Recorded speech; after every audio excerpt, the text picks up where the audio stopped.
কাঙালি দেশ, একটা কাঙালি ভিখারি দেশ। রুকো যারা, সবার করো। ওর সাথে কি কথা বলবো? বাপ তো বাপই হয়।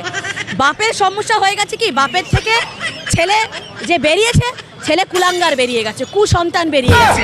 এবার বাপ টাইট দেবে, বাপ বুঝেছে, এবার বাপ টাইট দেবে। আর তারপর তো এখনো আসন্ন দিন আসছে, জানুয়ারি মাসে শুধু ডোনাল্ড ট্রাম্পকে শপথটা নিতে দাও না। আর সেকুলার হিন্দু, যতদিন হিন্দু হিজড়ে ছক্কা নপুংসক হয়ে থাকবে, ততদিন হিন্দুরা মরবে। क्या बात है सर, क्या बात है सर। কিন্তু আমাদের মধ্যে কিছু পাগল কট্টর হিন্দু আছে যারা রাস্তায় আছি, আমাদের লড়াইটা আমরা বুঝে নেবো। তোমরা যদি সেই সেকুলারিজম ছেড়ে আমাদের সাথে আসতে পারো, তবেই কিন্তু তোমরা বাঁচবে, নয়তো বাদ বিচার হবে। বন্ধুরা শুনলেন তো ওদের কথা। ওদের দৃষ্টিতে আমরা বাংলাদেশিরা কাঙালি। আমরা 95,000 কোটি টাকার মাল আমদানি করেছি এই 2023 সালেও, আর সেই বাংলাদেশিদেরকে ওরা বলে কাঙালি।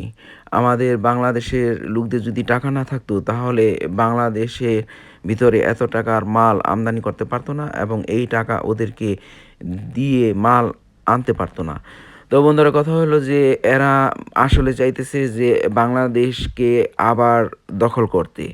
যেমন এরা বাংলাদেশের সীমান্তে এরা পাইতেছে পাকিস্তানের নাকি মর্টার, কিন্তু কথা হলো যে এদের চক্রান্তের শেষ নাই। এই পাকিস্তানের মর্টার কিন্তু ওরাই বাংলাদেশের সীমানায় রেখে এরকম গুজব ছড়াচ্ছে যে এগুলা বাংলাদেশিরা রাখছে পাকিস্তানের মর্টার।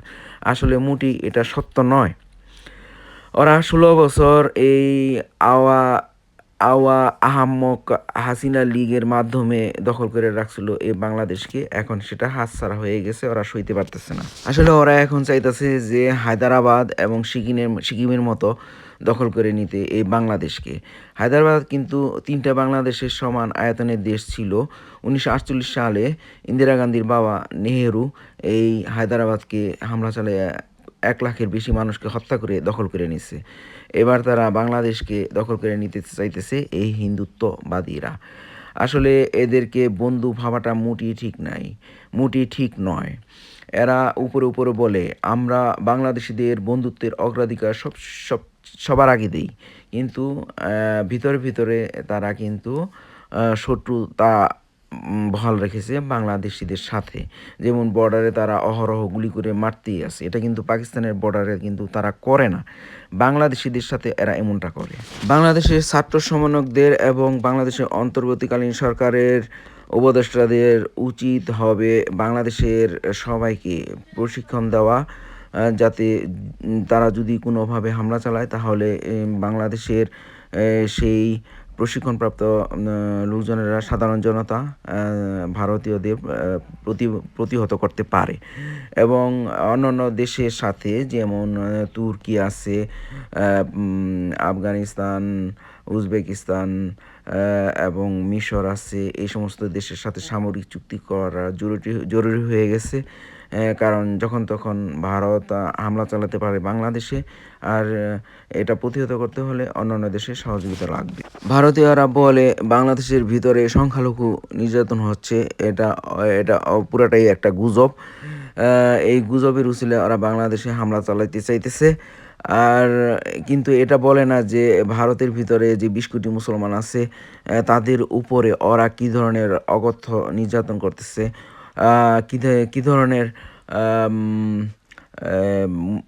বিভিন্ন মসজিদ তারা দখল করে নিতেছে। বিভিন্ন মসজিদগুলা যেগুলা 500 বছরের পুরনো, সেগুলোর ভিতরে নিচে তারা নাকি মন্দির খুঁজে পাইতেছে। এই হলো ওদের যত সব জঘন্য ভালোবাসার প্রতিফলন। ওরা আসলে বাংলাদেশে হামলা চালাইয়া বাংলাদেশ দখল করে নেওয়ার পায়তারা করছে।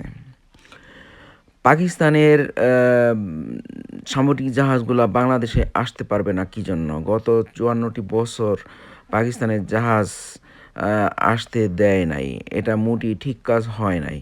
যদি অন্যান্য দেশ থেকে জাহাজ আসতে পারে, পাকিস্তানের চাইতেও অনেক বেশি দূরের দেশ ইউরোপ থেকে কিন্তু জাহাজ আসতেছে বাংলাদেশে, কিন্তু পাকিস্তানের জাহাজ আসতে পারবে না। পাকিস্তানের জাহাজ এখন আসতেছে, তাই ওদের মাথা ব্যথা শুরু হয়ে গেছে। আসলে ওরা চায় যে বাংলাদেশিরা ওদের নিয়ন্ত্রণে থাকবে, বাংলাদেশিরা ওদের অধীনস্থ হয়ে কাজ করবে, যেটা আওয়া আহাম্মক হাসিনা লীগের বাহিনী করছে, সেটা চাইতেছে, কিন্তু বাংলাদেশের জনগণ এখন আর সেটা করবে না। সবাই ভালো থাকবেন। আল্লাহ হাফেজ। আসসালাম।